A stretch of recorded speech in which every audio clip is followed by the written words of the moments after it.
আসসালামু আলাইকুম। আমি বরিশাল থেকে বলছি। দূরে কাছে যে যেখান থেকে আমার আজকের ভিডিওটি দেখছেন, আশা করছি সবাই আল্লাহর অশেষ রহমতে ভালো আছেন।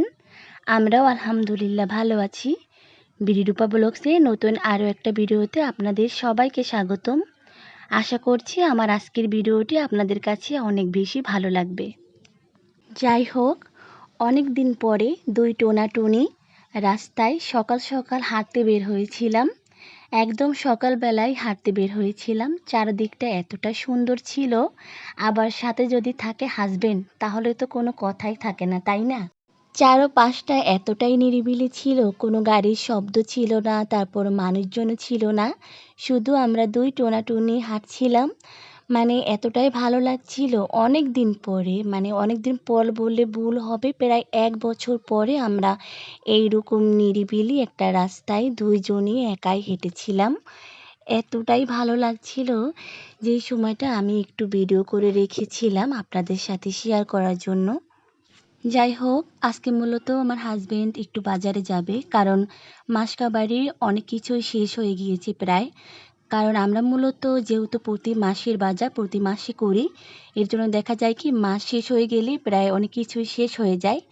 তো আমার হাসব্যান্ড বাজার থেকে এসেও গিয়েছে। সকালবেলায় গিয়েছিল, একদম সকাল সকাল, আর খুব তাড়াতাড়ি বাজার করে তারপরে চলে এসেছে। তো সেই সময়টা আর ভিডিও করা হয়ে ওঠেনি, কারণ অনেক কিছুই বাজার করে এনেছিল। আর সব কিছু গুছানোর একটা ব্যাপার রয়েছে, যার কারণে ভিডিও করার সেই সময়টুকু আর কি পেয়ে ওঠিনি। যাই হোক, বড় একটা শক্ত মুরগি এনেছিল। শক্ত মুরগির ভিতরে কিন্তু আস্ত গোটা ডিমও ছিল একটা। যাই হোক, এদিকে বড় একটা পাঙ্গাস মাছ এনেছে, তো সেই মাছটা শাশুড়ি মা কুটে দিচ্ছিল। যাই হোক, ভিডিওর এই পর্যায়ে একটা কথা মনে করিয়ে দিই, আমার প্রিয় আপু ভাইয়ারা দয়া করে একটা লাইক দিয়ে সম্পূর্ণ ভিডিওটি দেখে নেবেন।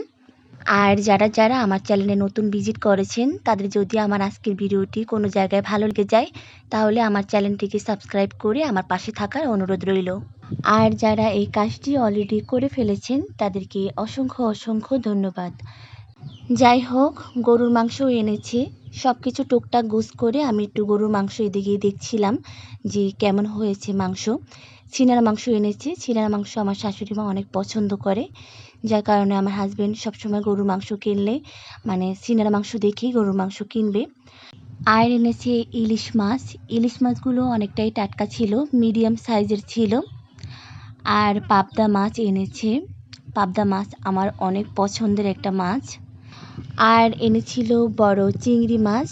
বড় চিংড়ি মাছগুলো আমি একটু মনে করে বলে দিয়েছিলাম যে বড় দেখে চিংড়ি মাছ নিয়ে আসবা। তো সে ৩ ধরনের চিংড়ি মাছ এনেছে।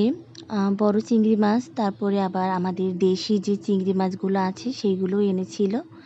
আর তার সাথে তরকারিতে খাওয়ার জন্য মানে কিছু চিংড়ি মাছ এনেছে, মানে নদীর চিংড়ি মাছ। যাই হোক, সব কিছু আমি কিন্তু গোছগাছ করে রেখে দিয়েছি। তারপরে এই ভিডিওটি হচ্ছে বিকেলবেলার ভিডিও। মুদি যে সকল বাজার এনেছিল সেগুলো কিন্তু গুছানো হয়নি, তো সেগুলো একটু গুছিয়ে নিচ্ছিলাম। টুকটাক সব কিছুই এনেছিল। যাই হোক, এই যে ভিডিওটি দেখতে পাচ্ছেন, এই ভিডিওটি মূলত তারপরের দিনের ভিডিও।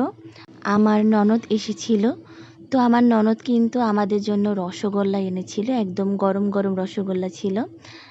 দেখে তো খুব ভালো লাগছিল। গরম গরম রসগোল্লা খেতে কিন্তু অনেক বেশি মজার। তো সেই সময় একটু ভিডিও করে রেখেছিলাম। মূলত আমার হাজব্যান্ড ওকে মানে এগিয়ে নিয়ে আসে। তো রসগোল্লা এনেছিল, তার সাথে আবার একটা আইসক্রিমও এনেছিল। আর তারপরে নিয়ে এসেছিল আমাদের জন্য সমোসা আর সিঙ্গারাও এনেছিল। আমাদের বাসায় এই সমোসা সিঙ্গারা সবাই এতটাই পছন্দ করে যে মানে একটা প্লেটে ঢালতে না ঢালতে সবাই যে যার মতন নিয়ে খাচ্ছিল। সেরকমভাবে আর পরিবেশন করার ফাঁকি পাইনি। আর এদিকে সবাই মিষ্টি খাওয়ার পরে যতটুকু আর কি, যে কয়টা আর কি অবশিষ্ট ছিল, আমি সেগুলো একটা বাটিতে রেখে দিয়েছি। কয়েকদিন আগের মানে কালো মিষ্টি ছিল, তো সেই মিষ্টির ভিতরে আমি ঢেলে রেখে দিয়েছি। যাই হোক, এই ভিডিওটি ছিল রাতের ভিডিও। মাছ মাংস তো আনা হয়েছে, কিন্তু কাঁচা কোনো সবজি আনা হয়নি, যার কারণে আমার হাজব্যান্ড বিকেলবেলায় আর কি যখন বাজারে গিয়েছিল, তো ওই সময় রাতের বেলায় এই বাজারগুলো নিয়ে আসে। তো সেগুলো একটু সব কিছু গুছিয়ে আর কি রেখে দিচ্ছিলাম, ওই সময় আর কি ভিডিও করে রেখে দিয়েছি।